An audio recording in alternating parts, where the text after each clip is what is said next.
Obra del Espíritu Santo, en y sobre la naturaleza humana de Cristo, por John Owen.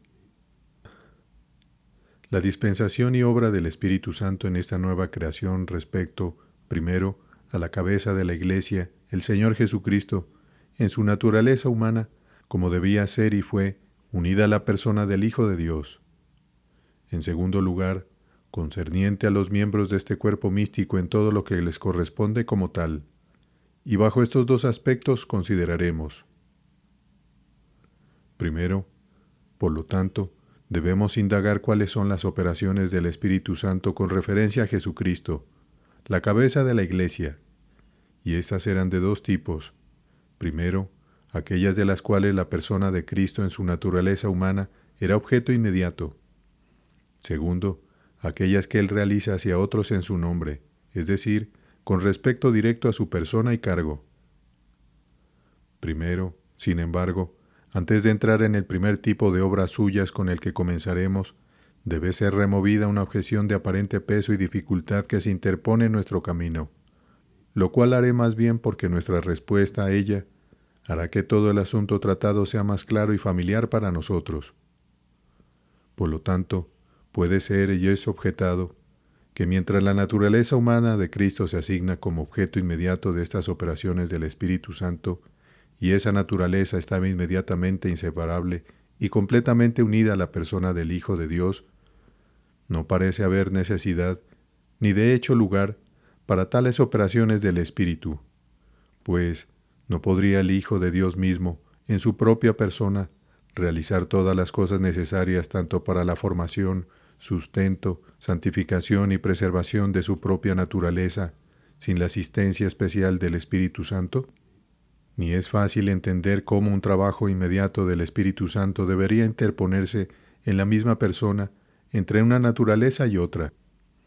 Y esta aparente dificultad es vehemente presionada por los osicianos, quienes piensan enredar toda nuestra doctrina con la bendita Trinidad y la encarnación del Hijo de Dios por ello. Pero testimonios explícitos de las Escrituras, junto con la clara y evidente analogía de la fe, nos llevarán fácil y seguramente a través de una aparente dificultad. Para este fin podemos observar que, primero, el único acto singular e inmediato de la persona del Hijo sobre la naturaleza humana fue la asunción de ella en subsistencia consigo mismo. En esto, el Padre y el Espíritu no tuvieron interés ni concurrencia, sino por aprobación y consentimiento. Como dice Damasceno, pues el Padre no asumió la naturaleza humana, no se encarnó. Tampoco lo hizo el Espíritu Santo, sino que este fue el acto peculiar y obra del Hijo. Juan 1, versículo 14, Romanos 1, versículo 3, Gálatas 4, versículo 4, Filipenses 2, versículos 6 y 7, Hebreos 2, versículos 14 y 16. Lugares que, junto con muchos otros de igual propósito, he expuesto en otro lugar, y he defendido de las objeciones de los socinianos. Segundo, que el único consecuente necesario de esta asunción de la naturaleza humana, o la encarnación del Hijo de Dios, es la unión personal de Cristo, o la subsistencia inseparable de la naturaleza asumida en la persona del Hijo. Esto era necesario e indisoluble, de modo que no fue impugnado ni sacudido en lo más mínimo por la disolución temporal de esa naturaleza por la separación del alma y el cuerpo, pues la unión del alma y el cuerpo en Cristo no lo constituyó una persona, para que la disolución de ellos destruyera su personalidad, sino que era una persona por la unión de ambos con el Hijo de Dios. Y tales son los actos especiales del Espíritu Santo hacia la cabeza de la Iglesia, nuestro Señor Jesucristo, en esta obra de la nueva creación, como demostraremos en varias instancias. En primer lugar, la formación, conformación y concepción milagrosa del cuerpo de Cristo en el vientre de la bienaventurada Virgen fue el trabajo peculiar y especial del Espíritu Santo. Reconozco que este trabajo, en lo que respecta a su designación y disposición autoritativa de las cosas, se atribuye al Padre, pues así el Señor Cristo le habla: sacrificio y ofrenda no quisiste, mas me has preparado cuerpo. Hebreos 10, versículo 5. Pero esta preparación no significa la formación y preparación real de ese cuerpo, sino la designación eterna de él. Fue preparado en el consejo y amor del Padre. En cuanto a la asunción voluntaria, se atribuye al mismo Hijo. Hebreos 2, versículo 14. Así que, por cuanto los hijos participaron de carne y sangre, Él también participó de lo mismo, para destruir por medio de la muerte al que tenía el imperio de la muerte, esto es, al diablo. Él tomó sobre sí un cuerpo y alma, toda la naturaleza humana, como los hijos, o todos los creyentes, tienen lo mismo, expresado sinecdóticamente por carne y sangre. Versículo 16. Porque ciertamente no socorrió a los ángeles, sino que socorrió a la descendencia de Abraham. Pero la eficacia divina inmediata en este asunto fue la obra peculiar del Espíritu Santo. Mateo 1, versículo 18. El nacimiento de Jesucristo fue así, que siendo María su madre desposada con José, antes que se juntasen, se halló que había concebido del Espíritu Santo. Versículo 20. Y pensando él en esto, he aquí un ángel del Señor le apareció en sueños y le dijo, José, hijo de David, no temas recibir a María tu mujer, por lo que en ella es engendrado del Espíritu Santo es. Lucas 1, versículo 35. Respondiendo el ángel le dijo, el Espíritu Santo vendrá sobre ti, y el poder del Altísimo te cubrirá con su sombra.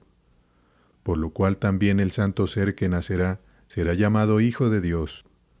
La persona que trabaja es el Espíritu Santo. Él es el operador maravilloso en esta gloriosa obra. Y en ello fue ejercida la poderosa potencia del Altísimo, porque el poder del Altísimo no es ni explicación de la expresión anterior, el Espíritu Santo, como si fuera sólo el poder del Altísimo, ni es la adición de un agente o causa distinto a él, como si el Espíritu Santo y el poder del Altísimo fueran agentes diferentes en este asunto. Sólo la manera de efectuar este asunto maravilloso sobre el cual la bienaventurada Virgen había hecho esa pregunta, versículo 34, está expresada. Entonces María dijo al ángel, ¿cómo será esto? Pues no conozco varón. El Espíritu Santo, dice el ángel, actuando con el poder del Altísimo, o el poder infinito de Dios, lo llevará a cabo. Para su acceso a su trabajo, se expresa mediante su venida sobre ella. La importancia de esta expresión y lo que significa con ello ha sido explicado antes, y se usa a menudo para declarar sus actos con referencia a la producción de obras milagrosas.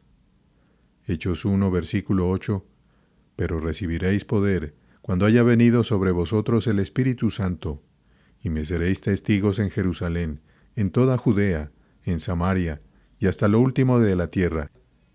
Él vendrá sobre vosotros de manera que ejerza el poder del Altísimo en vosotros y por vosotros, en dones y operaciones milagrosas, pues se dice que viene con respecto a su comienzo de cualquier operación maravillosa, donde antes no trabajaba con el mismo propósito.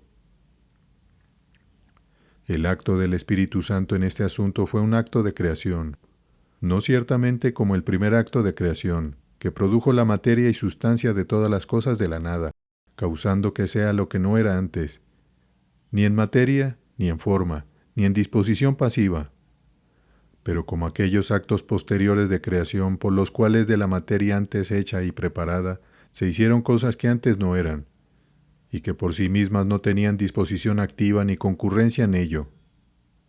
Así el hombre fue creado, formado del polvo de la tierra, y la mujer de una costilla tomada del hombre. Había una materia previa a su creación, pero tal que no dio ninguna asistencia ni tuvo ninguna disposición activa para la producción de ese tipo particular de criatura en lo que fueron formados por el poder creador de Dios. Así fue este acto del Espíritu Santo en la formación del cuerpo de nuestro Señor Jesucristo, pues, aunque fue efectuado por un acto de poder creador infinito, fue formado o hecho de la sustancia de la bienaventurada Virgen. Que así fuera era absolutamente necesario. Primero, para el cumplimiento de las promesas hechas a Abraham y a David, de que el Mesías sería su descendencia y procedería de sus lomos. Segundo, así también fue por cuenta de la primera promesa original que la simiente de la mujer heriría la cabeza de la serpiente, pues el Verbo iba a hacerse carne. Juan 1, versículo 14, hecho de mujer. Gálatas 4, versículo 4. o hecho de la simiente de David según la carne. Romanos 1, versículo 3. Y tomar sobre sí la simiente de Abraham. Hebreos 2, versículo 16. Tercero, para confirmar la verdad de esta su genealogía según la carne dada por dos de los evangelistas, los cuales no serían apropiados ni verdaderos si él no fuera hecho de la sustancia o carne de la bienaventurada Virgen. Cuarto, además, toda nuestra parentela y alianza con él, de donde él fue digno de ser nuestro Salvador, sufriendo en la misma naturaleza en la que hemos pecado, dependen de esto. Hebreos 2, versículo 14. Pues si no hubiera sido hecho como nosotros en todas las cosas, excepto en el pecado, si no hubiera sido partícipe de nuestra naturaleza, no habría habido fundamento para imputarnos lo que él hizo. Sufrió y obró. Romanos 8, versículos 3 y 4. Y por eso estas cosas se nos cuentan, y no pueden serlo así para los ángeles cuya naturaleza no tomó sobre sí. Hebreos 2, versículo 16. Esto, por lo tanto, fue la obra del Espíritu Santo en referencia a la naturaleza humana de Cristo en el vientre de su madre. Por su poder omnipotente él la formó de la sustancia del cuerpo de la bienaventurada Virgen, es decir, en cuanto a su cuerpo. Y de aquí se siguen varias cosas. Primero, por lo tanto, el Señor Cristo no podría, en virtud de esto, ni siquiera con respecto a su naturaleza humana, ser dicho que es el Hijo del Espíritu Santo, aunque él suplió el lugar y la virtud de un Padre natural en la generación. Pues la relación de filiación depende sólo de una generación perfecta y no de cada efecto de una causa eficiente. Cuando un fuego es encendido por otro, no decimos que es el hijo de ese otro, a menos que sea muy impropiamente. Mucho menos cuando un hombre construye una casa decimos que es su hijo. Por lo tanto, no había otra relación entre la persona del Espíritu Santo y la naturaleza humana de Cristo más que la de un creador y una criatura. El Señor Cristo es y es llamado el Hijo de Dios, solo con respecto al Padre y su generación eterna e inefable, comunicándole ser y subsistencia, como la fuente y origen de la Trinidad. Por lo tanto, la filiación es un adjunto personal y pertenece a Cristo en cuanto era una persona divina, y no con respecto a su naturaleza humana. Pero esa naturaleza siendo asumida, todo Cristo fue el Hijo de Dios. Segundo, que este acto del Espíritu Santo, en la formación del cuerpo de Cristo, difiere del acto del Hijo en asumir la naturaleza humana en unión personal con Él. Pues este acto del Hijo no fue un acto de creación, produciendo un ser de la nada, o haciendo que cualquier cosa por el mismo poder sea lo que en su propia naturaleza no era, sino que fue un acto inefable de amor y sabiduría, tomando la naturaleza así formada por el Espíritu Santo, así preparada para Él, para ser suya en el instante de su formación, y así habitando la subsistencia singular e individual de esa naturaleza en y por sí misma. Por lo tanto, así como el acto creador del Espíritu Santo, en la formación del cuerpo de nuestro Señor Jesucristo en el vientre, no lo denomina su Padre, no, ni siquiera según la naturaleza humana, sino que Él es el Hijo de Dios solo por el motivo de su generación eterna. Así que no denota una asunción de esa naturaleza en unión consigo mismo, ni fue encarnado. Él hizo la naturaleza humana de Cristo, cuerpo y alma, con, en y hacia una subsistencia en la segunda persona de la Trinidad, no en la suya propia. Tercero, de ello también se sigue que la concepción de Cristo en el vientre, siendo el efecto de un acto creador, no se realizó sucesivamente y en proceso de tiempo, sino que se perfeccionó en un instante, pues aunque los actos creadores de poder infinito, donde las obras efectuadas tienen partes distintas, pueden tener un proceso o duración de tiempo asignado a ellos. Como el mundo fue creado en 6 días, sin embargo, cada parte de él, que fue el objeto de un acto creador especial, fue producida instantáneamente. Así fue la formación del cuerpo de Cristo con la infusión de un alma racional para vivificarlo, aunque después creció en el vientre hasta el nacimiento.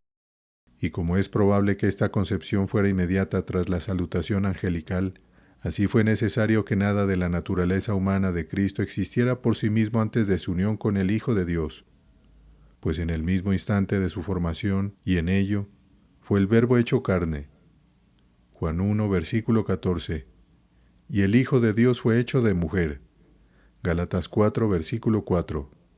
De modo que toda esencia de su naturaleza fue creada en el mismo instante. Hasta aquí las Escrituras nos preceden. Y aquí es necesario afirmar la formación del cuerpo y el alma de Cristo por el Espíritu Santo. Las curiosas investigaciones de algunos escolásticos y otros deben dejarse a sí mismas, o más bien ser condenados en ellos, pues lo que fue más allá en esta operación milagrosa del Espíritu Santo parece que se nos dio a propósito en esa expresión: el poder del Altísimo te cubrirá. Bajo este secreto glorioso cobertor, podemos aprender a adorar ese santo trabajo aquí, por el cual esperamos regocijarnos y bendecir a Dios por la eternidad. Y supongo también que hay en la palabra una alusión a la expresión del acto original del Espíritu Santo hacia la masa recién producida de la antigua creación, del cual hablamos antes. Entonces se dice de él que estaba revoloteando y moviéndose sobre ella para la formación y producción de todas las cosas vivientes, pues ambas palabras incluyen una alusión a un cubrimiento como el de un ave sobre sus huevos, comunicando, por su calor y calor cognado, un principio de vida a su virtud seminal. Solo queda que consideremos cómo el mismo trabajo de la concepción de Cristo se atribuye tanto al Espíritu Santo como a la bendita Virgen, pues de ella se dice expresamente en la profecía: una virgen concebirá. Isaías versículo 14, la misma palabra que se usa para expresar la concepción de cualquier otra mujer. Génesis 4 versículo 1. Por lo tanto, los antiguos lo llaman generación divina, aunque preferiría que se hubiera evitado esto último. Compárese con la Escritura y se verá una injustificada en ello. Lucas 1 versículo 31. Las palabras del ángel para ella son: concebirás en tu vientre y darás a luz un hijo, donde su concepción de él se distingue de su darlo a luz. Y sin embargo, en el antiguo credo comúnmente llamado de los apóstoles y generalmente recibido por todos los cristianos como un resumen de la religión, se dice que fue concebido por el Espíritu Santo y solo nacido de la Virgen María. Respuesta: el mismo trabajo se asigna a ambos como causas de diferente tipo, al Espíritu Santo como la causa activa y eficiente, que por su poder omnipotente produjo el efecto. Y las disputas mantenidas por algunos de los antiguos sobre el Espíritu Santo fueron completamente innecesarias, pues se trata de su eficiencia creadora, y su concepción se atribuye a la Santa Virgen, como la causa pasiva y material, pues su cuerpo fue formado de sustancia, como se dijo antes. Y esta concepción de Cristo fue después de sus solemnes desposorios con José, y por varias razones, pues, primero, bajo el amparo de su matrimonio con él, debía recibir la protección de su inocencia impecable. Y además, segundo, Dios proporcionó a alguien que se ocupara de ella y de su hijo en su infancia. Y tercero, de este modo, también nuestro bendito Salvador quedará libre de la imputación de un nacimiento ilegítimo, hasta que por sus propias operaciones milagrosas diera testimonio de su concepción milagrosa, sobre lo cual antes su madre no hubiera sido creída. Cuarto, para que tuviera uno por cuya causa se pudiera registrar su genealogía, para manifestar el cumplimiento de la promesa a Abraham y David, pues la línea de una genealogía no se continuaba legalmente solo por la madre. Por lo tanto, Mateo nos da su genealogía por José, con quien su madre estaba legalmente desposada, y aunque Lucas nos da la verdadera línea natural de su descendencia por los progenitores de la bendita Virgen, él no la menciona, solo mencionando sus desposorios. Comienza con Elí, quien era su padre, Lucas 3, versículo 23, y esto es lo primero que se atribuye especialmente al Espíritu Santo con respecto a la cabeza de la Iglesia, Jesucristo. A partir de esta creación milagrosa del cuerpo de Cristo, por el poder inmediato del Espíritu Santo, se convirtió en una morada apta para su alma santa, siempre lista y dispuesta para todos los actos de gracia y virtud. No solo tenemos que lidiar con la depravación de nuestras naturalezas en general, sino también con la oblicuidad de nuestras constituciones particulares. Por lo tanto, uno está dispuesto a la pasión, la ira y el enojo. Otro, a la vanidad y a la ligereza. Un tercero, a la sensualidad y a los placeres carnales, y así otros a la pereza y a la ociosidad. Y aunque esta disposición, en la medida en que es el resultado de nuestras constituciones y complexiones especiales, no es pecado en sí misma, sin embargo, está al lado del pecado, y como es estimulada por la depravación moral de nuestras naturalezas, es una continua ocasión de él. Pero el cuerpo de Cristo, formado puro y perfecto por el Espíritu Santo, no tenía disposición o tendencia alguna a su constitución a la mínima desviación de la santidad perfecta en ningún sentido. La exquisita armonía de su temperatura natural hizo que el amor, la mansedumbre, la gentileza, la paciencia, la benignidad y la bondad fueran naturales, y afines a él. Al no tener capacidad para movimientos que fueran serviles o compatibles con algo diferente de ellos. Por lo tanto, en segundo lugar, aunque asumió estas debilidades que pertenecen a nuestra naturaleza humana como tal, y son inseparables de ellas hasta que sea glorificada, sin embargo, no asumió ninguna de nuestras debilidades particulares que se adhieren a nuestras personas, ocasionadas tanto por la debilidad de nuestras constituciones como por la irregularidad en el uso de nuestros cuerpos. Esas pasiones naturales de nuestras mentes que son capaces de ser el medio de aflicción y dolor, como la tristeza, el pesar y cosas similares, Él las asumió, al igual que esas debilidades de naturaleza que son molestas para el cuerpo, como el hambre, la sed, el cansancio y el dolor. Sí, la pureza de su constitución santa lo hizo más sensible a estas cosas que a cualquiera de los hijos de los hombres, pero en cuanto a nuestras enfermedades y trastornos corporales que personalmente nos afectan, debido al desorden y la maldad de nuestras constituciones, Él estuvo absolutamente libre de ellos. En segundo lugar, la naturaleza humana de Cristo, al ser así formada en el vientre por un acto creador del Espíritu Santo, fue santificada en el instante de su concepción y llena de gracia según la medida de su receptividad. Al no ser engendrado por la generación natural, no heredó ninguna mancha de pecado original o corrupción de Adán, ya que esa era la única forma y medio de su propagación, y al no estar en los lomos de Adán moralmente antes de la caída, la promesa de su encarnación no se dio hasta después, por lo que el pecado de Adán no podía imputársele en ningún caso. Todo pecado se le imputó como nuestro mediador y fiador del pacto, pero por su propia cuenta no estaba sujeto a ningún cargo de pecado, original o actual. Por lo tanto, su naturaleza, como se creó milagrosamente de la manera descrita, era absolutamente inocente, sin mancha y libre de pecado, como lo fue Adán en el día en que fue creado. Pero eso no fue todo.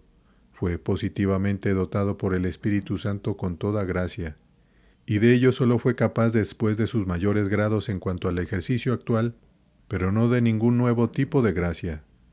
Y esta obra de santificación, o la infusión original de toda gracia en la naturaleza humana de Cristo, fue la obra inmediata del Espíritu Santo, lo cual era necesario para él. Pues, aunque las facultades naturales del alma, la mente, la voluntad y los afectos sean creadas puras, inocentes e inmaculadas, como no pueden ser de otra manera inmediatamente creadas por Dios, no es suficiente para capacitar a cualquier criatura racional para vivir para Dios, mucho menos lo fue para Cristo. Además, aquí se requiere dádivas sobrenaturales de gracia, añadidas a las facultades naturales de nuestras almas. Si vivimos para Dios, debe haber un principio de vida espiritual en nosotros, así como de vida natural. Esta era la imagen de Dios en Adán y fue la obra del Espíritu Santo en Cristo. Isaías 11, versículos 1 al 3. De la cepa de Isaí saldrá un retoño, y de sus raíces brotará un renuevo. El Espíritu del Señor reposará sobre él, espíritu de sabiduría y de entendimiento, espíritu de consejo y de poder, espíritu de conocimiento y de temor del Señor, y le hará entender las situaciones, y le hará entender el temor del Señor. Se concede que la siguiente obra del Espíritu, en y sobre el Señor Cristo, en el ejercicio de su oficio como Rey y cabeza de la Iglesia, está incluida en estas palabras, pero su primera obra santificadora en el vientre es principalmente la que se entiende, pues estas expresiones, un retoño de la cepa de Isaí y un renuevo de sus raíces, con respecto a las cuales se dice que el Espíritu se le comunica, claramente se refieren a su encarnación. Y el alma de Cristo, desde el primer momento de su infusión, fue un sujeto capaz de una plenitud de gracia, en cuanto a su residencia habitual y existencia, aunque el ejercicio actual de ella estuvo suspendido por un tiempo hasta que los órganos del cuerpo estuvieron preparados para ello. Por lo tanto, esto lo recibió por esta primera unción del Espíritu. Por lo tanto, desde su concepción, Él fue santo, así como inofensivo e inmaculado. Hebreos 7, versículo 26. Una cosa santa. Lucas 1, versículo 35. Lleno radicalmente de una perfección de gracia y sabiduría, ya que el Padre no le dio el Espíritu por medida. Juan 3, versículo 34. Hebreos 1, versículo 1. Juan 1, versículos 14 al 17. Tercero, el Espíritu llevó adelante esa obra cuyo fundamento había sido así establecido. Y aquí deben observarse dos cosas diligentemente. Primero, que el Señor Jesucristo, como hombre, ejerció y debía ejercer toda gracia mediante las facultades racionales y poderes de su alma, su entendimiento, voluntad y afectos, pues Él actúa con gracia como hombre, nacido de mujer, sujeto a la ley. Su naturaleza divina no ocupaba en Él el lugar de un alma, ni operaba inmediatamente las cosas que realizaba, como algunos antiguos imaginaban vanamente, sino que, siendo un hombre perfecto, su alma racional era en Él el principio inmediato de todas sus operaciones morales, así como las nuestras lo son en nosotros. Ahora bien, para el desarrollo y ejercicio de estas facultades y poderes de su alma, Él tuvo y realizó un progreso de la misma manera que otros hombres, pues fue hecho semejante a nosotros, en todo, aunque sin pecado. En su aumento, crecimiento y ejercicio, se requería también una progresión en la gracia, y esto lo obtuvo continuamente por medio del Espíritu Santo. Lucas 2, versículo 40. Y el niño crecía y se fortalecía y se llenaba de sabiduría. La primera cláusula se refiere a su cuerpo, que crecía e incrementaba de la misma manera que los demás hombres, como se menciona en el versículo 52. Él crecía en estatura. La otra se refiere a la confirmación de las facultades de su mente. Él se fortalecía en espíritu. Así también en el versículo 52 se dice que crecía en sabiduría y en estatura. Él estaba continuamente lleno y colmado con nuevos grados de sabiduría en cuanto a su ejercicio, según la capacidad de las facultades racionales de su mente. Un aumento en estas cosas acompañaba sus años. Versículo 52. Y lo que aquí registra el evangelista es una descripción del cumplimiento de la profecía antes mencionada. Isaías 11, versículos 1 al 3. Y este crecimiento en gracia y sabiduría era la obra peculiar del Espíritu Santo, pues, así como las facultades de su mente se ampliaban gradualmente y se fortalecían, el Espíritu Santo las llenaba con gracia para la obediencia actual. Segundo, la naturaleza humana de Cristo era capaz de tener nuevos objetos propuestos a su mente y entendimiento, de los cuales antes tenía una simple ignorancia. Y esto es un atributo inseparable de la naturaleza humana como tal, al igual que estar cansado o hambriento, y no un vicio o defecto reprochable. Algunos han protestado enérgicamente contra la atribución de ignorancia por parte de algunos teólogos protestantes al alma humana de Cristo. Si se entiende ignorancia como aquello que es defecto moral de cualquier tipo, o un desconocimiento de aquello que cualquiera debería saber, o es necesario para él en la perfección de su condición o su deber, es falso que alguno de ellos se lo haya atribuido. Si se entiende meramente como una ignorancia de algunas cosas, no hay más que una negación de la omnisciencia infinita, nada inconsistente con la más alta santidad y pureza de la naturaleza humana. Así, el Señor Jesucristo dice de sí mismo que no sabía el día ni la hora del fin de todas las cosas. Marcos 13, versículo 32. Y nuestro apóstol de él, que aprendió la obediencia por las cosas que padeció. Hebreos 5, versículo 8. En la representación, entonces, de cosas nuevas a la naturaleza de Cristo, su sabiduría y conocimiento fueron incrementados objetivamente, y en nuevas pruebas y tentaciones él aprendió experimentalmente el nuevo ejercicio de la gracia. Y esta fue la obra constante del Espíritu Santo en la naturaleza humana de Cristo. Él moraba en él en plenitud, pues no lo recibió con medida, y continuamente, en todas las ocasiones, daba de sus tesoros inescrutables gracias para el ejercicio en todos los deberes e instancias de ésta. De aquí fue habitualmente santo, y de aquí ejerció la santidad completa y universalmente en todas las cosas.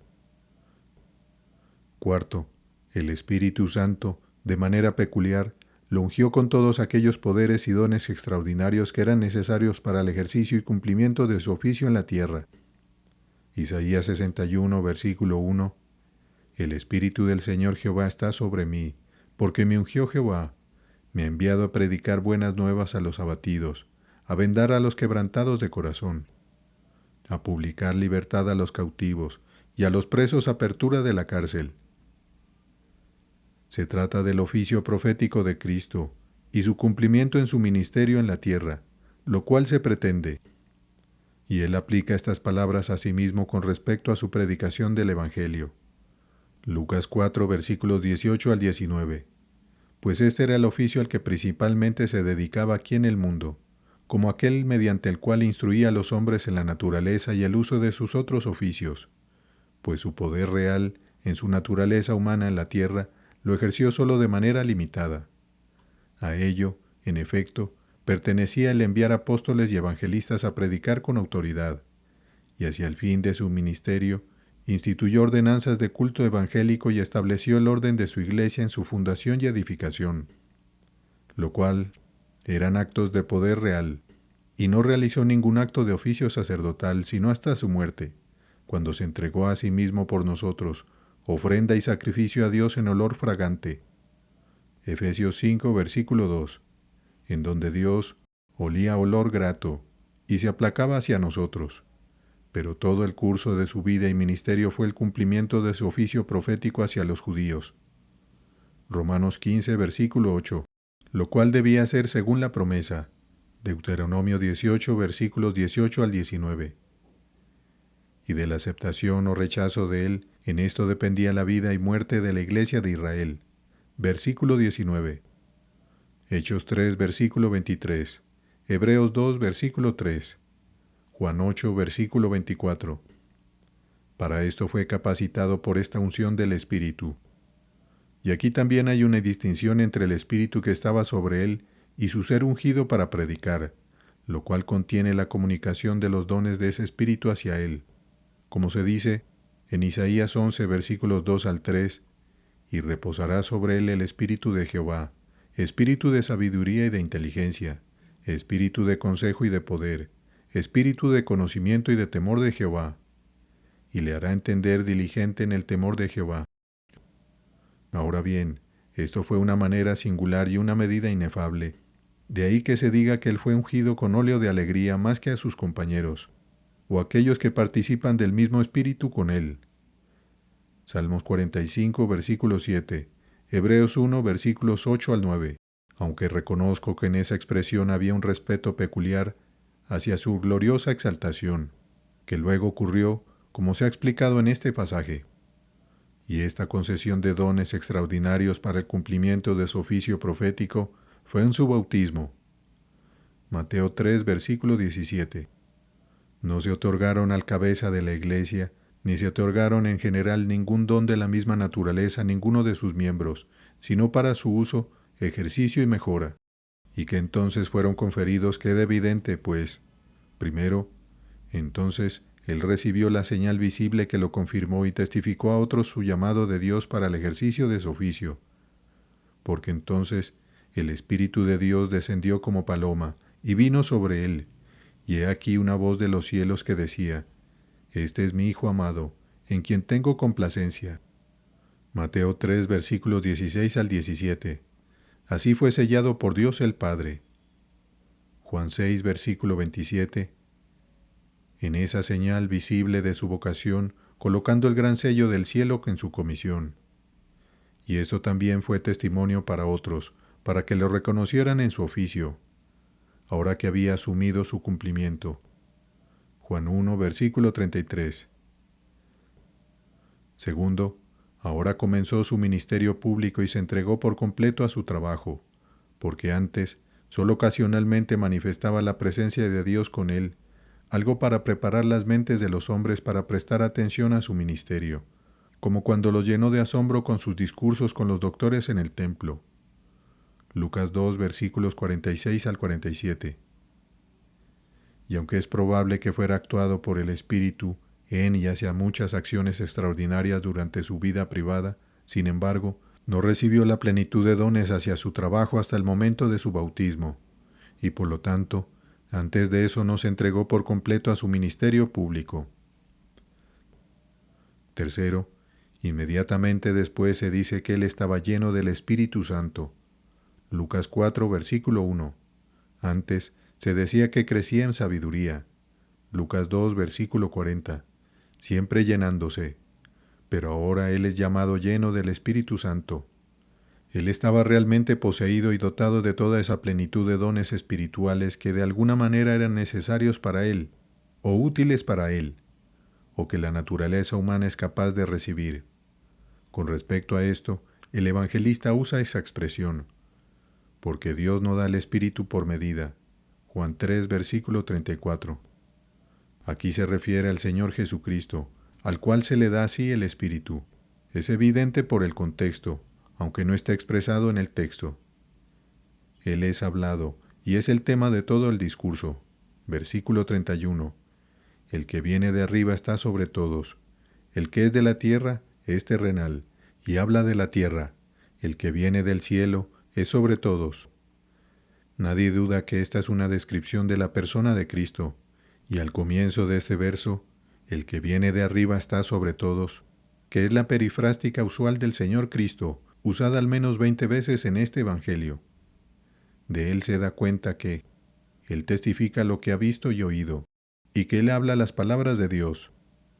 También se marcan diferentes eventos en su testimonio, porque muchos lo rechazaron, pero algunos lo recibieron, quienes en eso certificaron que Dios es veraz, porque el que no cree en el testimonio que Dios ha dado acerca de su Hijo, lo ha hecho mentiroso. Primera de Juan 5, versículo 10.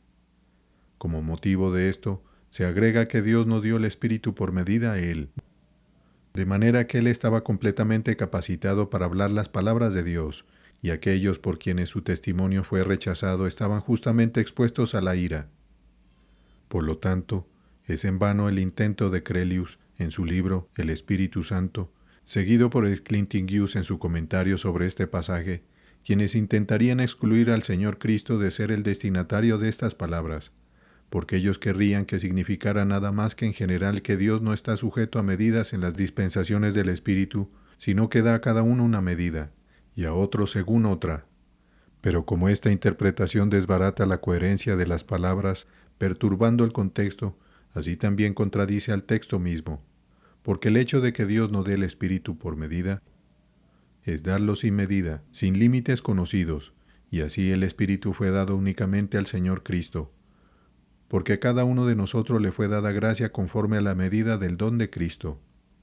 Efesios 4, versículo 7, eso es, en la medida que le plazca comunicarlo y distribuirlo.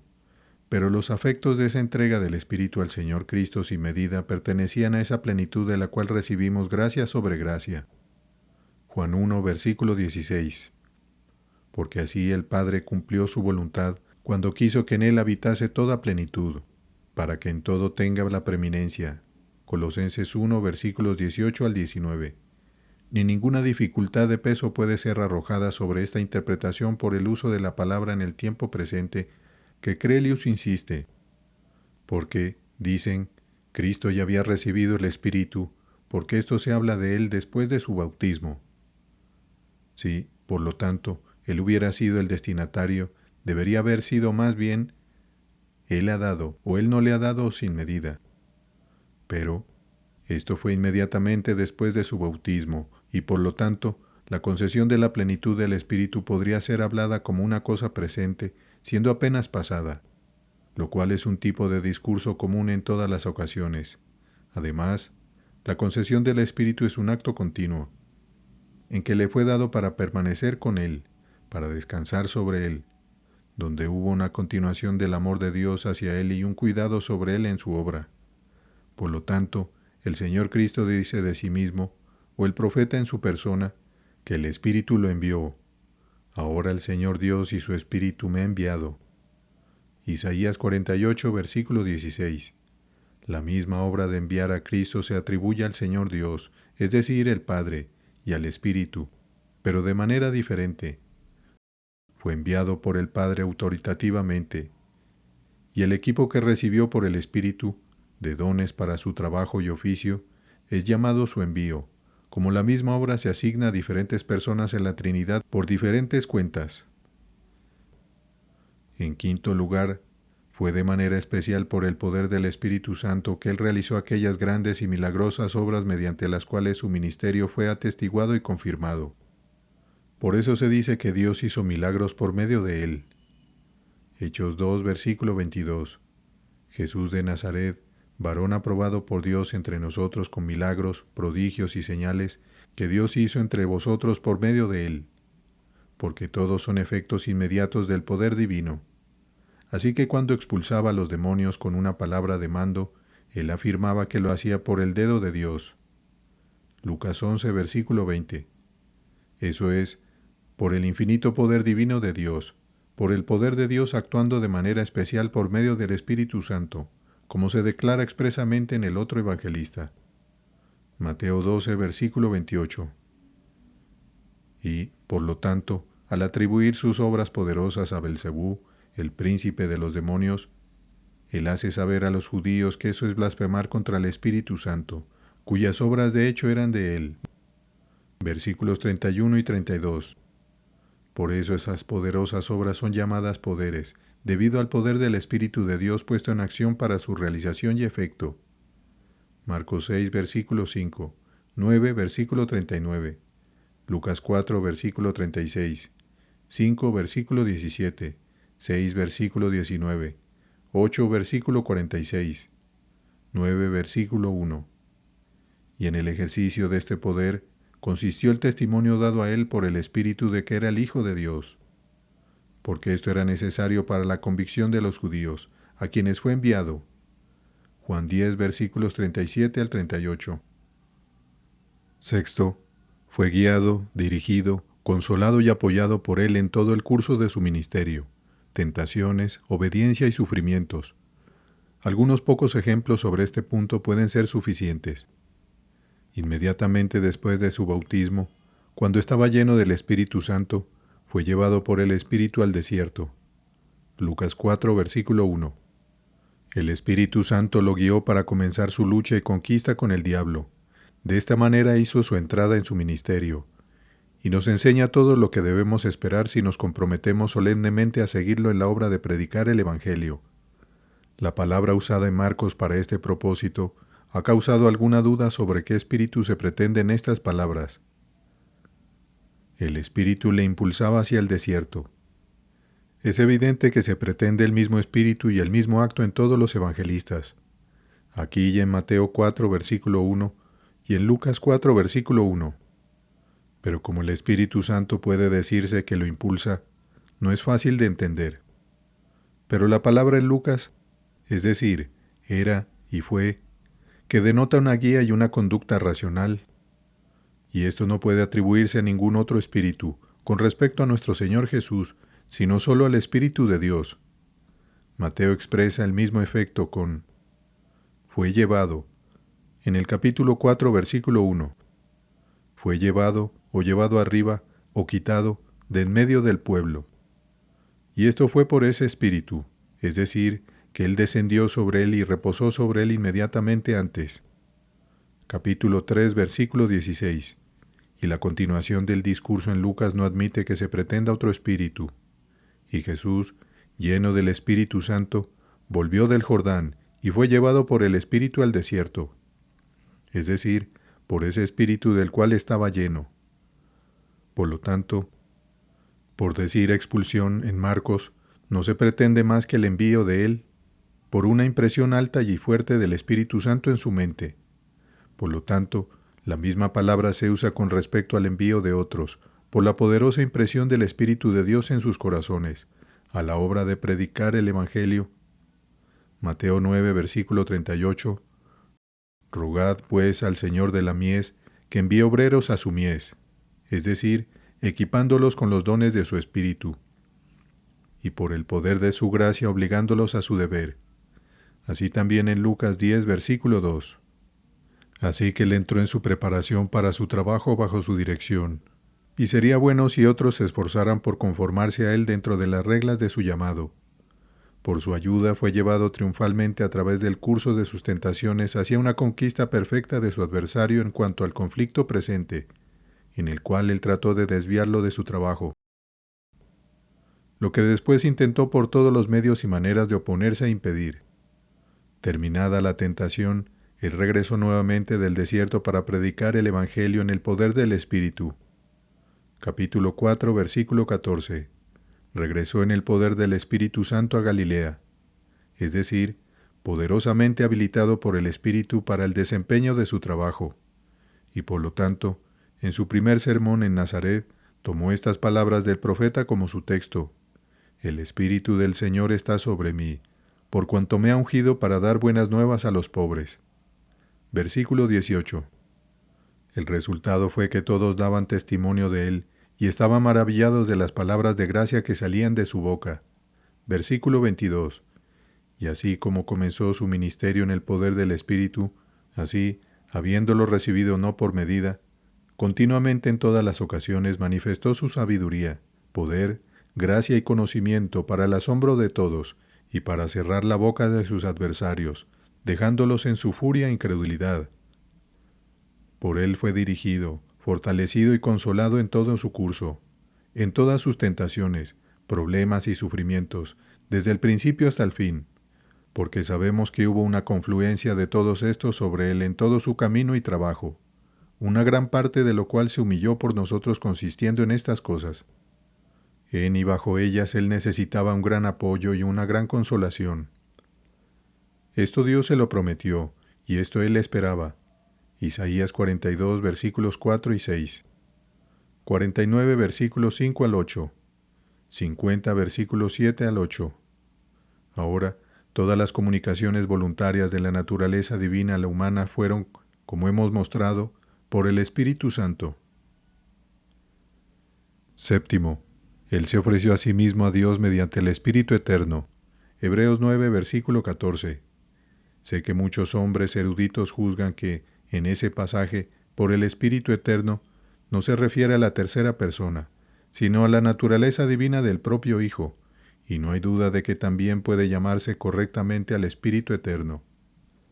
También hay una razón en las palabras mismas que inclina fuertemente hacia ese sentido y aceptación de ellas, pues el apóstol muestra de dónde provenía la eficacia del sacrificio del Señor Cristo más allá y por encima de los sacrificios de la ley, y de donde ciertamente produciría ese gran efecto de purificar nuestras conciencias de obras muertas. Y esto fue por la dignidad de su persona, por su naturaleza divina. Se deriva, digo, de la dignidad de su persona, su divinidad dando sustentación a su naturaleza humana en el sacrificio de sí mismo, pues debido a la unión indisoluble de ambas naturalezas, su persona se convirtió en el principio de todos sus actos mediadores, y de allí obtuvieron su dignidad y eficacia. No me opondré a esta exposición de las palabras, pero, por otro lado, muchos hombres eruditos, tanto antiguos como modernos teólogos, juzgan que se trata de la persona del Espíritu Santo. Y como este es un asunto de gran importancia, es decir, como el Señor Cristo se ofreció a sí mismo a Dios como sacrificio mediante el Espíritu Eterno, lo explicaré más a fondo, aunque brevemente. Aquellos que solo ven la parte externa de la muerte de Cristo no pueden ver más allá que el sufrimiento en ella. Los judíos lo tomaron, y ellos junto con los soldados lo azotaron y lo mataron, colgándolo en el madero. Pero la consideración principal es su propia ofrenda como sacrificio a Dios, como el gran sumo sacerdote de la Iglesia, para hacer expiación y reconciliación por los pecadores, lo cual estaba oculto para el mundo en esos actos de violencia externa que estaban sobre él. Y esto lo hizo mediante el Espíritu Eterno, donde podemos notar los siguientes ejemplos. Primero, se santificó, consagró o se dedicó a sí mismo a Dios para hacer una ofrenda o sacrificio. Juan 17, versículo 19. Y por ellos yo me santifico a mí mismo. El Señor Cristo estaba antes perfectamente santificado en cuanto a toda santidad inherente, por lo que no podía hablar de santificarse nuevamente en ese sentido. Tampoco fue la consagración de sí mismo a su oficio de sacerdote, pues este fue el acto de aquel que lo llamó. No se glorificó a sí mismo para hacerse sumo sacerdote, sino que él le dijo: Tú eres mi hijo. Hebreos 5, versículo 5. Lo hizo sacerdote por su muerte, según el poder de una vida indestructible. Capítulo 7, versículos 16, 20 y 21. Por lo tanto, él se consagró a sí mismo para hacer un sacrificio, como la bestia destinada a ser sacrificada en tiempos antiguos fue primero dedicada para ese propósito. Por eso se dice que así se santificó o se consagró a sí mismo para que nosotros fuéramos santificados. Ahora, somos santificados mediante la ofrenda del cuerpo de Jesucristo, hecha una vez para siempre. Hebreos 10, versículo 10. Este fue su primer acto sacerdotal. Se dedicó a sí mismo para hacer una ofrenda a Dios, y esto lo hizo a través de la operación afectiva del Espíritu Eterno en él. Segundo, fue voluntariamente y por su propia voluntad al huerto, lo cual correspondía a la conducción o llevar de la bestia para ser sacrificada a la puerta del tabernáculo, según la ley, porque allí no solo se entregó en manos de aquellos que iban a derramar su sangre, sino que también efectivamente comenzó la ofrenda de sí mismo a Dios en su agonía, cuando presentó ruegos y súplicas con gran clamor y lágrimas. Hebreos 5, versículo 7, lo cual declara no la materia, sino la manera de su ofrenda. Tercero, en todo lo que siguió, todo lo que ocurrió a partir de ahí, hasta que entregó el Espíritu, se ofreció a sí mismo a Dios en y por esos actos de la gracia del Espíritu Santo en él, que lo acompañaron hasta el final. Y estos deben ser considerados diligentemente, porque de ellos depende la eficacia de la muerte de Cristo en cuanto a la expiación y mérito, como fueron realzados y rendidos excelentes por el valor y la dignidad de su persona. Pues no es la muerte de Cristo, meramente en cuanto fue penal y sufrida por el camino del sufrimiento, lo que es el medio de nuestra liberación, sino la obediencia de Cristo en ello, que consistió en su ofrenda de sí mismo mediante el Espíritu Eterno a Dios, lo cual le dio eficacia y éxito. Por lo tanto, podemos preguntarnos cuáles fueron esas principales gracias del Espíritu que Él actuó en esta ofrenda de sí mismo a Dios. Y fueron, primero, el amor hacia la humanidad y la compasión hacia los pecadores. En ese momento, el alma santa del Señor Jesús estaba en el más alto e inconcebible ejercicio de esto. Por lo tanto, esto se expresa con frecuencia cuando se menciona esta ofrenda de Cristo. Gálatas 2, versículo 20. El cual me amó y se entregó a sí mismo por mí. Apocalipsis 1, versículo 5. Nos ama y mediante su sangre nos ha librado de nuestros pecados. Y la compasión es la primera gracia requerida en un sumo sacerdote o sacrificador. Hebreos 5, versículo 2. Siendo Dios ahora en un designio de amor, porque fue en la búsqueda del amor eterno que Cristo fue enviado al mundo. Juan 3, versículo 16. Tito 3, versículos 4 al 6. Este amor, que ahora estaba en su más inconcebible avance en el corazón de Cristo, era muy grato y aceptable para él. Y esta intensidad de amor también sostuvo la mente de Cristo en todas sus aflicciones. Como Jacob, por la grandeza de su amor por Raquel, hizo ligeros los 7 años de servicio que soportó por ella. Génesis 29, versículo 20. Y así también el Señor Jesucristo soportó la cruz y menospreció la vergüenza por el gozo de salvar a sus elegidos, que le estaba puesto delante. Hebreos 12, versículo 2. Y esta fue una gracia del Espíritu Eterno por la cual se ofreció a sí mismo a Dios. Segundo, lo que principalmente lo impulsó en todo esto fue su inenarrable celo por y ardiente afecto hacia la gloria de Dios. Estas eran las brasas que, con una llama vehemente, consumían el sacrificio. Y había dos cosas que él buscaba con respecto a la gloria de Dios: la manifestación de su justicia, santidad y severidad contra el pecado. Su diseño era reparar la gloria de Dios, en la que parecía sufrir a causa del pecado. Salmo 40, versículos 6 al 8. Hebreos 10, versículos 5 al 7. Él vino a hacer eso con pleno deseo del alma. expresado en estas palabras: «He aquí, vengo». Lo que los sacrificios legales no podían hacer, a saber, satisfacer la justicia de Dios por el pecado, ser propiciación para manifestar su justicia. Romanos 3, versículo 25. Y esto lo hizo, en cuanto a su modo, con inenarrable ardor de celo y afectos. Salmo 40, versículo 8. Haré tu voluntad, Dios mío, si tu ley está dentro de mi corazón.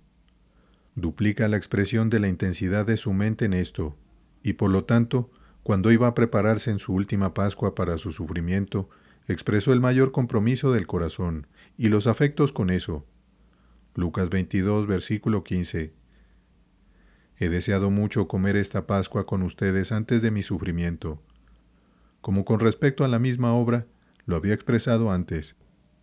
Tengo un bautismo con el que debo ser bautizado, y qué angustiado estoy hasta que se cumpla.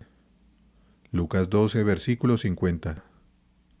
Su celo para promover la gloria de Dios en la manifestación de su justicia y santidad mediante la ofrenda de sí mismo como ofrenda por el pecado para hacer expiación, no le dio descanso y tranquilidad hasta que se comprometió en ello, de donde actuó hasta lo último. El ejercicio de su gracia y amor. Sabía que este era el camino para abrir los tesoros de gracia y amor, para que fueran derramados sobre los pecadores, para la gloria eterna de Dios, pues este fue el diseño de Dios en todo. Romanos 3, versículos 24 al 26. Este celo y afecto hacia la gloria de la justicia, fidelidad y gracia de Dios, que fue obrado en el corazón de Cristo por el Espíritu Eterno, fue lo que principalmente le ofreció a sí mismo a Dios. Tercero, su santa sumisión y obediencia a la voluntad de Dios, que ahora estaban en la cima de su ejercicio, y la gracia avanzada hasta lo máximo en ellas, fue otra parte especial de su ofrenda de sí mismo.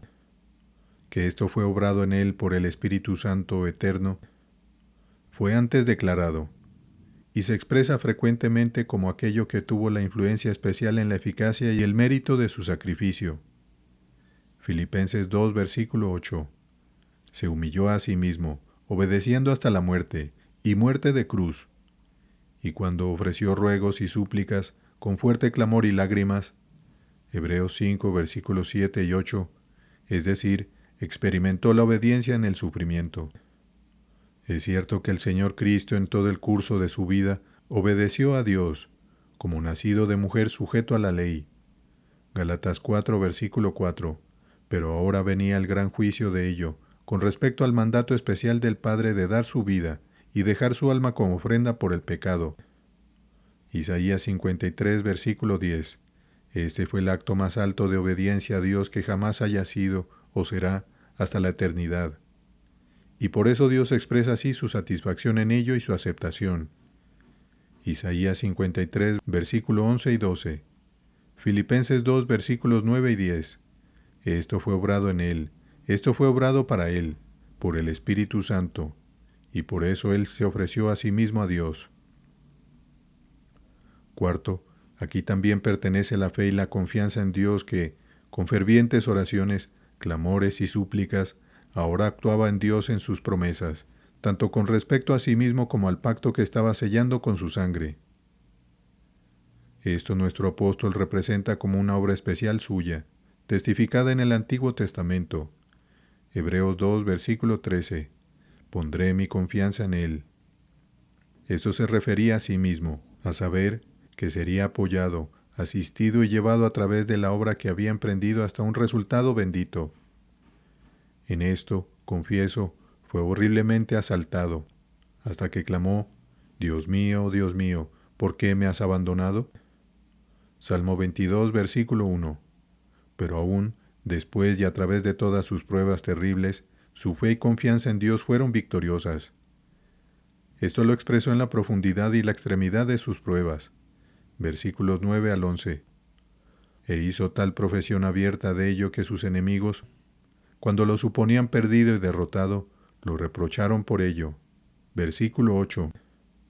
Mateo 27, versículo 43.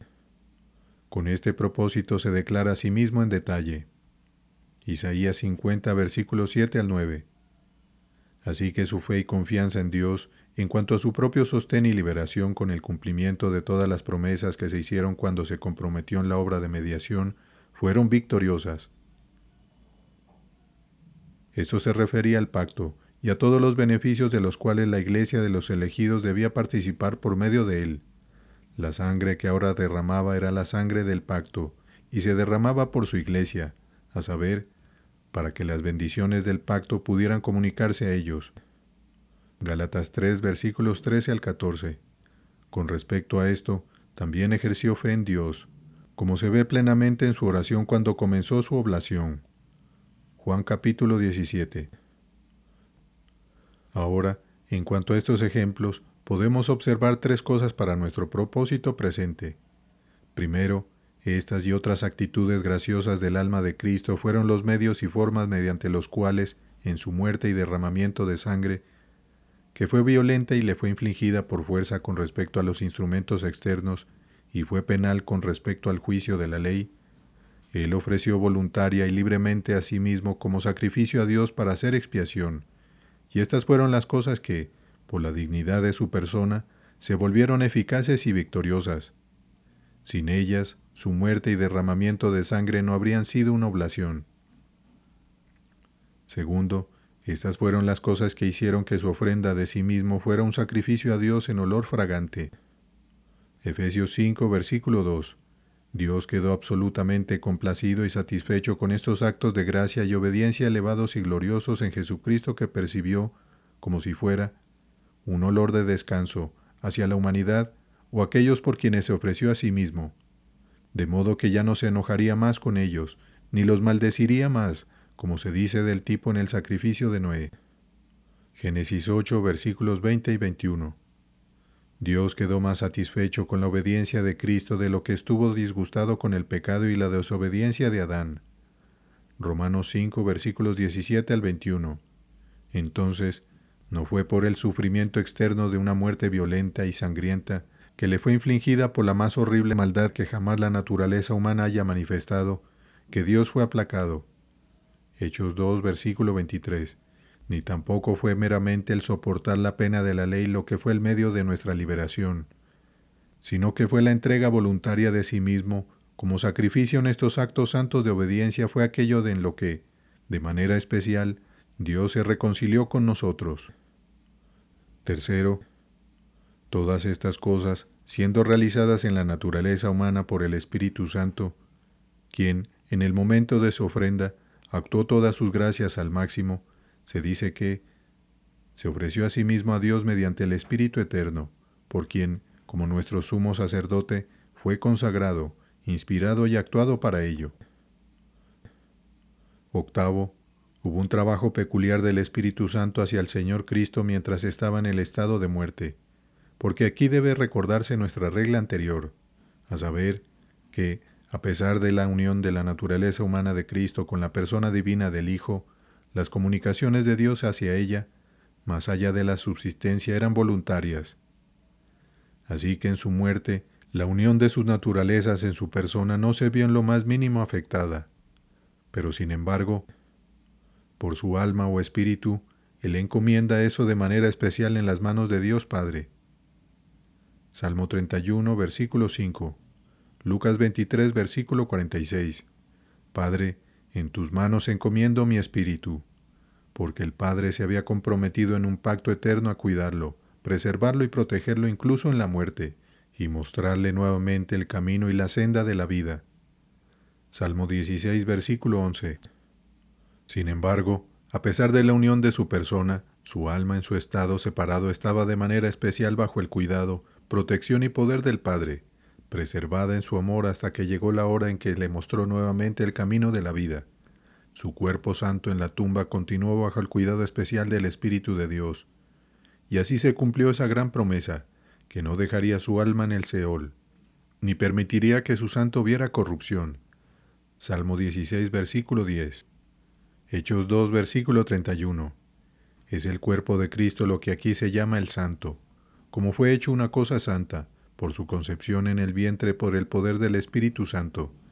Y aquí se habla de ello en contraposición a su alma, y se opone por Pedro al cuerpo de David, que cuando murió vio corrupción.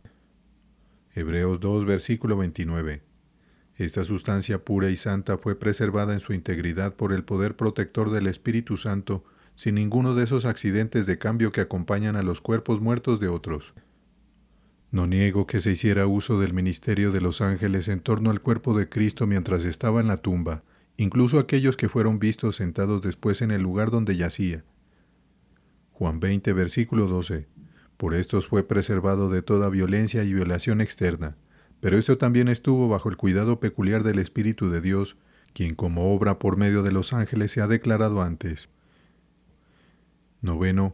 Hubo una obra peculiar del Espíritu Santo en su resurrección, siendo este el acto culminante en el establecimiento de la Iglesia, por medio del cual Cristo entró en su reposo. El gran testimonio dado al contemplar la obra de la redención, con la satisfacción de Dios en ella y su aceptación de la persona del Redentor. Se le atribuye por diversas razones a cada persona de la Trinidad de manera distintiva, y esto no solo como todas las obras externas de Dios son indivisas, siendo cada persona igualmente responsable en su operación, sino también por su especial respeto e interés en la obra de redención, de la manera antes declarada. Al Padre se le atribuye por su autoridad y la declaración en ella del perfecto cumplimiento de la obra encomendada a Cristo.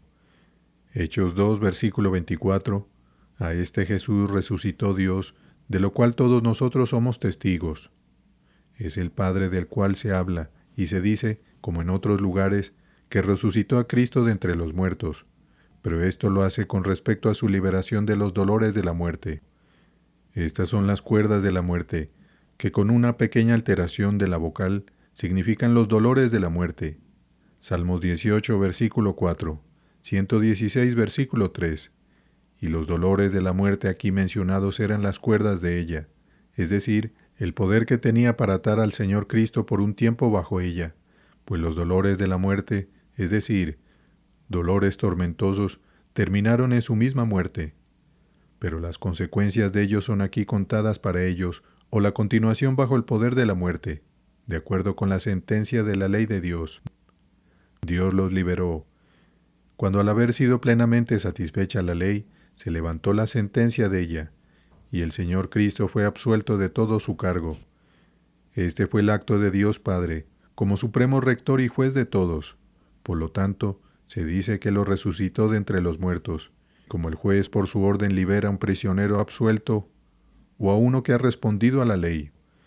La misma obra también la asume para sí mismo. Juan 10, versículos 17 al 18. Por esto el Padre me ama, porque yo pongo mi vida para volverla a tomar. Nadie me la quita, sino que yo de mí mismo la pongo. Tengo poder para ponerla, y tengo poder para volverla a tomar. Pues, aunque los hombres le quitaron la vida por la violencia, cuando con manos impías lo crucificaron y mataron, Hechos 2, versículo 23, 3, versículo 15, sin embargo, como no tenía ni autoridad ni capacidad para hacerlo sin su consentimiento, él dice que ningún hombre lo hizo, o pudo hacerlo, es decir, en contra de su voluntad, por poder sobre él, como las vidas de otros hombres son quitadas, pues ni ángeles ni hombres podrían hacer esto. Así también, aunque se dice que el Padre lo resucitó de entre los muertos al levantar la sentencia de la ley, que él había respondido, él mismo también tomó su vida de nuevo por un acto del amor, cuidado y poder de su naturaleza divina, su resurrección siendo un acto de su persona, aunque solo la naturaleza humana murió. Pero la eficiencia peculiar en la reunión de su alma y cuerpo más santos fue un efecto del poder del Espíritu Santo. Primera de Pedro 3, versículo 18. Él fue muerto en la carne, pero vivificado en el Espíritu. Fue devuelto a la vida por el Espíritu, y este fue el Espíritu por el cual predicó a los que fueron desobedientes en los días de Noé. Versículos 19 al 20. O ese Espíritu de Cristo que estuvo en los profetas desde la fundación del mundo. Capítulo 1, versículo 11. Por el cual predicó en Noé a esa generación desobediente. Segunda de Pedro 2, versículo 5. Mediante el cual el Espíritu de Dios luchó por un tiempo con esos habitantes del mundo antiguo. Génesis 6, versículo 3. Es decir, el Espíritu Santo de Dios. Con el mismo propósito somos instruidos por nuestro apóstol, Romanos 8, versículo 11, y si el espíritu de aquel que levantó de los muertos a Jesús mora en vosotros, el que levantó de los muertos a Cristo Jesús vivificará también vuestros cuerpos mortales por su espíritu que mora en vosotros. Dios también vivificará vuestros cuerpos mortales por el mismo espíritu por el cual resucitó a Cristo de entre los muertos. Pues así la relación de una obra con la otra requiere que las palabras se entiendan. Y él afirma nuevamente lo mismo expresamente en Efesios 1, versículos 17 al 20. Ora para que Dios les dé su Espíritu Santo como espíritu de sabiduría y revelación. Versículo 17. Los efectos de eso en ellos y sobre ellos se describen en el versículo 18. Y desea que lleguen a ser partícipes de ellos de manera que, por la obra del Espíritu de Dios en ellos mismos, renovándolos y vivificándolos, puedan experimentar esa superabundante grandeza de su poder que manifestó en el Señor Cristo cuando lo resucitó de entre los muertos. Y la evidencia o testimonio dado a su condición de Hijo de Dios por su resurrección de entre los muertos, se dice que es según el Espíritu de Santidad, o el Espíritu Santo. Romanos 1, versículo 4. Fue declarado positivamente como el Hijo de Dios por su resurrección de entre los muertos, es decir, por el poderoso trabajo del Espíritu Santo. Eso también es la intención de esa expresión. Primera de Timoteo 3, versículo 16. Justificado en el Espíritu. Dios fue manifestado en la carne, por su encarnación y pasión en ella, y justificado en el Espíritu, por una declaración de su absolución de la sentencia de muerte y de todos los males que sufrió, con reproches con los que fue despectivamente tratado, por su vivificación y resurrección de entre los muertos, mediante la poderosa y efectiva obra del Espíritu de Dios. 10. Fue el Espíritu Santo quien glorificó la naturaleza humana de Cristo y la hizo apta para todos los aspectos de su morada eterna a la diestra de Dios, y un modelo de la glorificación de los cuerpos de aquellos que creen en Él. Él, quien primero hizo santa su naturaleza, ahora la hizo gloriosa. Y así como somos conformados a Él en nuestras almas aquí, su imagen siendo renovada en nosotros por el Espíritu, así también Él está en su cuerpo, ahora glorificado por la operación efectiva del mismo Espíritu, el ejemplo y modelo de aquella gloria que nuestros cuerpos mortales recibiremos por el mismo Espíritu, porque cuando Él se manifieste, seremos semejantes a Él. Primera de Juan 3, versículo 2. Pues Él transformará nuestro cuerpo abyecto, para que sea semejante a su cuerpo glorioso, según la eficacia con que Él puede también sujetar a sí mismo todas las cosas. Filipenses 3, versículo 21. Y estos son algunos de los principales ejemplos de la operación del Espíritu Santo en la naturaleza humana del cabeza de la Iglesia.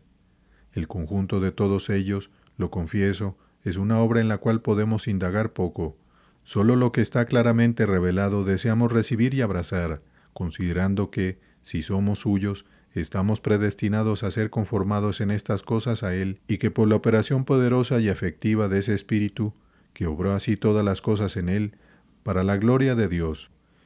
Y como es una cuestión de consuelo inefable para nosotros considerar lo que se ha hecho en y sobre nuestra naturaleza mediante la aplicación del amor y la gracia de Dios a través de su Espíritu, así también es de gran ventaja, en tanto que se dirige nuestra fe y súplicas en nuestros esfuerzos por conformarnos con Él, que es nuestro próximo fin, bajo el disfrute de Dios en la gloria. Por lo tanto, lo que en estos asuntos comprendemos, lo abrazamos, y por su profundidad son objeto de nuestra admiración y alabanza. Segundo, existe aún otro trabajo del Espíritu Santo, no inmediatamente en y sobre la persona del Señor Jesucristo, sino hacia Él, y en su nombre, con respecto a su obra y oficio, y comprende la cabeza y fuente de todo el oficio del Espíritu Santo hacia la Iglesia. Este fue su testimonio acerca del Señor Jesucristo, a saber, que Él era el Hijo de Dios, el verdadero Mesías, y que la obra que realizó en el mundo le fue encomendada por Dios para llevar a cabo. Y este mismo trabajo continúa hasta el día de hoy, y lo hará hasta la consumación de todas las cosas. Se sabe cómo fue reprochado el Señor Jesucristo mientras estuvo en este mundo, y cómo fue enviado ignominiosamente fuera de él por la muerte. A partir de ello se desató una gran contienda entre la humanidad, en la que el cielo y el infierno estaban profundamente involucrados. La mayor parte del mundo, los príncipes, gobernantes y sabios de él, afirmaban que él era un impostor, un seductor, un malhechor y justamente castigado por sus malas acciones. Él, por otro lado, eligió a los 12 apóstoles para dar testimonio de la santidad de su vida, la verdad y pureza de su doctrina, el cumplimiento de las profecías del Antiguo Testamento en su nacimiento, vida, obra y muerte, y, en especial, de su resurrección entre los muertos, por la cual fue justificado y absuelto de todos los reproches del infierno y del mundo, y refutadas sus calumnias. Pero, ¿qué podía el testimonio de 12 hombres pobres, aunque honestos, prevalecer contra el voto confrontativo del mundo? Por tanto, este trabajo de testimoniar al Señor Jesucristo fue encomendado a aquel que está sobre todos, que sabe cómo hacer que su testimonio prevalezca. Juan 15, versículo 26. Pero cuando venga el Consolador, a quien yo os enviaré del Padre, el Espíritu de verdad, el cual procede del Padre, él dará testimonio acerca de mí. De acuerdo con esto, los apóstoles invocan su testimonio concordante. Hechos 5, versículo 32. Y nosotros somos testigos suyos de estas cosas, y también el Espíritu Santo, el cual ha dado Dios a los que le obedecen. Y como dio su testimonio, nuestro apóstol lo declara. Hebreos 2, versículo 4, dando Dios justamente con ellos testimonio, es decir, los apóstoles, con señales y prodigios y diversos milagros, y repartimientos del Espíritu Santo según su voluntad. El primer objetivo principal por el cual Dios dio el Espíritu Santo para obrar todos esos efectos milagrosos en los que creían, fue dar testimonio de su persona, que realmente era el Hijo de Dios, reconocido y exaltado por él, pues ningún hombre que no esté totalmente desprovisto de toda razón y entendimiento, ni totalmente cegado, imaginaría siquiera que el Espíritu Santo de Dios obraría tales operaciones maravillosas en y por medio de quienes creían en él, si no fuera para justificar su persona, obra y doctrina. Y esto, junto con ese poder efectivo que desplegó en y por la predicación de la palabra, no solo llevó a cabo su vindicación contra todas las maquinaciones de Satanás y sus instrumentos en todo el mundo, sino que también sometió a la generalidad de la humanidad a la fe en él y la obediencia a él. Segunda de Corintios 10, versículos 4 y 5. Y sobre este testimonio es que todavía se mantiene una fe real en el mundo. Eso es lo que prometió a sus discípulos mientras aún estaban con ellos en el mundo, cuando sus corazones estaban preocupados por cómo resistir a sus adversarios en su ausencia. Y yo rogaré al Padre, y Él os dará otro Consolador, para que esté con vosotros para siempre, el Espíritu de verdad, al cual el mundo no puede recibir, porque no le ve ni le conoce. Pero vosotros le conocéis, porque mora con vosotros, y estará en vosotros. No os dejaré huérfanos, vendré a vosotros. Todavía un poco, y el mundo no me verá más, pero vosotros me veréis, porque yo vivo, vosotros también viviréis. Juan 14, versículos 16 al 19. La razón por la cual el mundo no creyó en Cristo fue porque no creyeron que Él fuera enviado por Dios. Juan 7, versículo 29. Por su testimonio, el Espíritu iba a convencer al mundo de su incredulidad y a mostrarle la verdad de su misión, porque de ello dependía todo el desenlace de la controversia entre Él y el mundo. Si era justo o engañador debía determinarse por si era enviado o no por Dios, y en consecuencia, la aceptación o desaprobación de Dios hacia Él. El Espíritu Santo convenció al mundo de que así fue enviado, aprobado, manifestando que fue al Padre y fue exaltado por Él, porque fue sobre su ascensión y exaltación que recibió y derramó la promesa del Espíritu con este propósito. Hechos 2, versículo 33. Además, mientras Él estaba en el mundo, había un juicio injusto, instigado por Satanás, pasado sobre Él.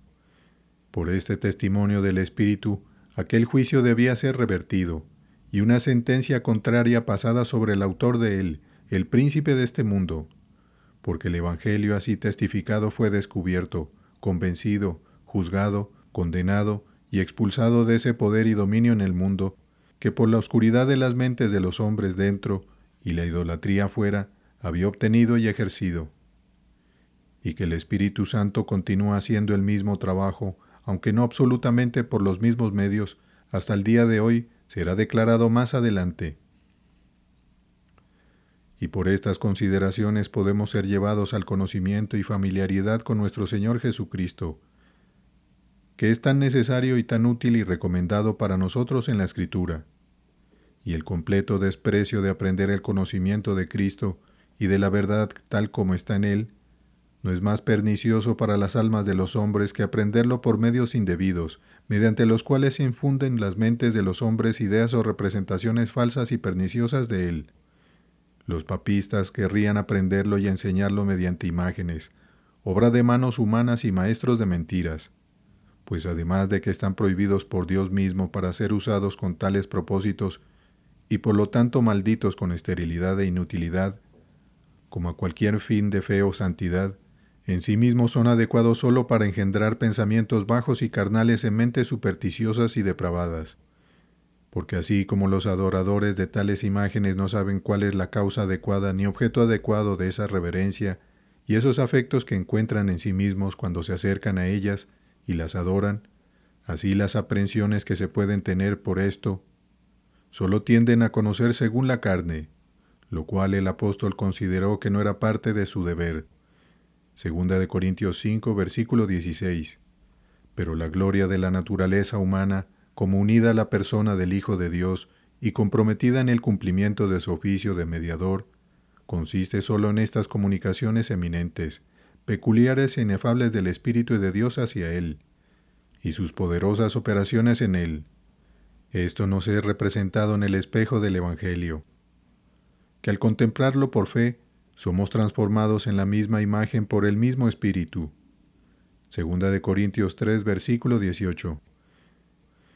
Nuestro Señor Jesucristo mismo nos predijo que habría grandes investigaciones sobre Él, y que grandes engaños estarían mezclados con ellas, porque se levantarán falsos cristos y falsos profetas, y harán grandes señales y prodigios, de manera que engañarán, si es posible, aún a los escogidos. Mateo 24, versículo 24. No es un desierto bajo, perseguido, indigno e invisible, como a profesión externa, lo que nuestro Salvador aquí pretende, pues Él mismo predijo que su iglesia sería arrojada al desierto, y allí sería alimentada, y eso por un largo tiempo. Apocalipsis 12, versículo 6. Y donde está su iglesia, allí está Cristo, porque su promesa es estar con ellos, y entre ellos hasta el fin del mundo. Mateo 28, versículo 20. Tampoco por cámaras secretas pretende Él esos lugares privados de reunión para la seguridad a los que todos sus discípulos, durante algunos cientos de años, fueron compelidos y utilizaron, después de sus apóstoles, que a veces se reunían en un aposento alto, a veces de noche, por temor a los judíos, y tales, es notorio, eran todas las reuniones de los cristianos primitivos. Pero nuestro Salvador aquí predice las falsas formas en las que algunos pretendían que Él es enseñado y encontrado, pues, primero, algunos dirían que estaba en el desierto, y si los hombres fueran allí, allí lo verían y lo encontrarían.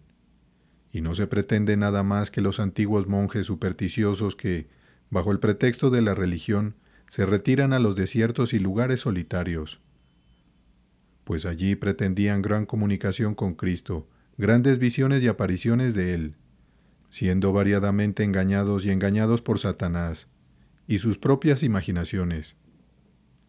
Es ridículo por un lado y deplorable por el otro considerar las miserables tonterías, engaños y supersticiones en las que cayeron este tipo de hombres. Sin embargo, en aquellos días nada era más común que decir que Cristo estaba en el desierto, conversando con los monjes y anacoretas. No vayáis en pos de ellos, dice nuestro Señor Jesucristo, porque así seréis engañados. Y de nuevo dice Él, entonces si algunos dice, mirad, aquí está el Cristo, o allí, no lo creáis. Hay, o estoy muy engañado, una profunda e instructiva instrucción en estas palabras. Significa esos lugares secretos en una casa donde se guarda y almacena pan y vino y manjares de todo tipo. Esta es la significación y uso propio de la palabra. Los tesoros. ¿Qué pretensión podría haber entonces para que alguien dijera que Cristo estaba en tal lugar? Bueno, surgiría una gran pretensión de esto, y una horrible superstición en esto, que fue de sabiduría divina preverlo, y de bondad divina prevenirnos de ello, pues no es más que la invención papista de la transubstanciación lo que se pretende. Cristo debe estar en los lugares secretos donde se depositaba su oblea y vino, eso es, en el tesoro, traducido como el aposento o cuarto secreto. Acerca de esto, dice nuestro Salvador, no les creáis. Se usarán todos los artificios, fraudes y violencias sanguinarias para obligarte a creer en un Cristo en la caja y el depósito. Pero, si no quieres ser seducido, no les creáis. Tales son los falsos caminos por los cuales algunos han pretendido enseñar a Cristo, que los han llevado de él a trampas perjudiciales y a la perdición. La consideración en la que hemos insistido nos guiará, si se atiende, a un conocimiento espiritual y salvífico de él, y debemos aprenderlo así a conocerlo.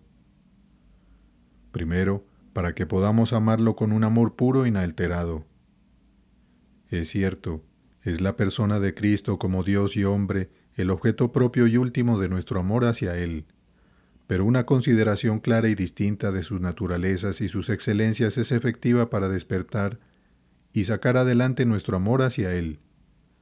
Así la esposa en los cantares, dando una razón de sus intensos afectos hacia Él, dice que es blanco y rubio, el principal entre 10,000, es decir, perfecto en la belleza de las gracias del Espíritu Santo, lo que lo hacía sumamente amable.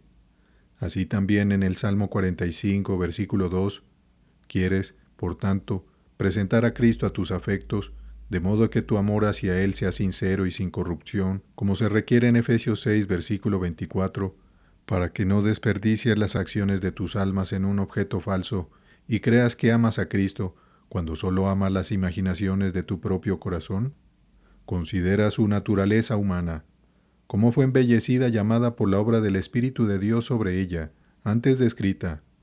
Lo amas porque fue y es tan lleno de gracia, tan lleno de santidad, porque en él había una plenitud de las gracias del Espíritu de Dios.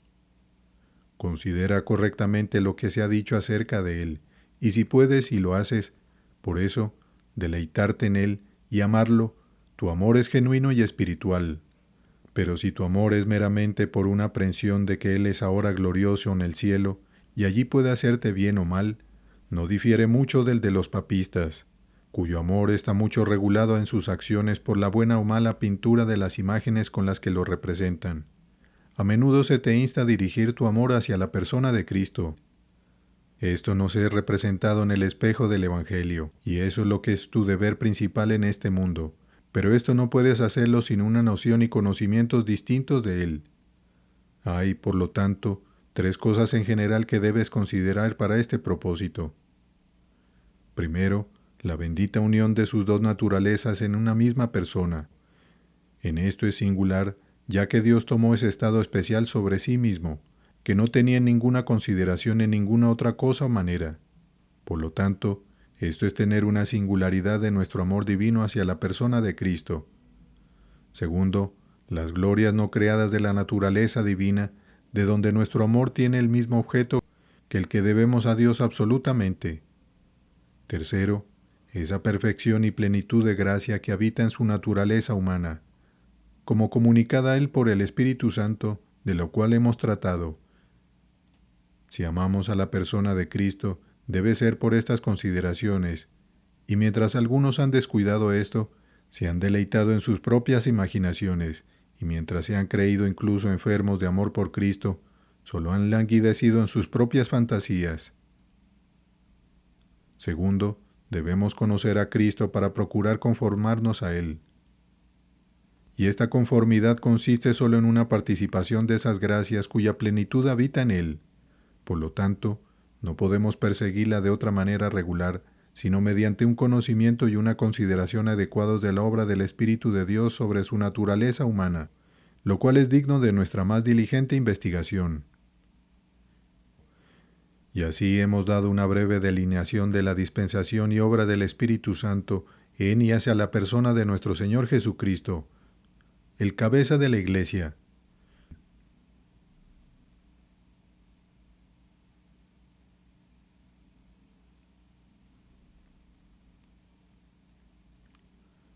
obra del Espíritu Santo en y sobre la naturaleza humana de Cristo. Por John Owen. Colgado en el madero.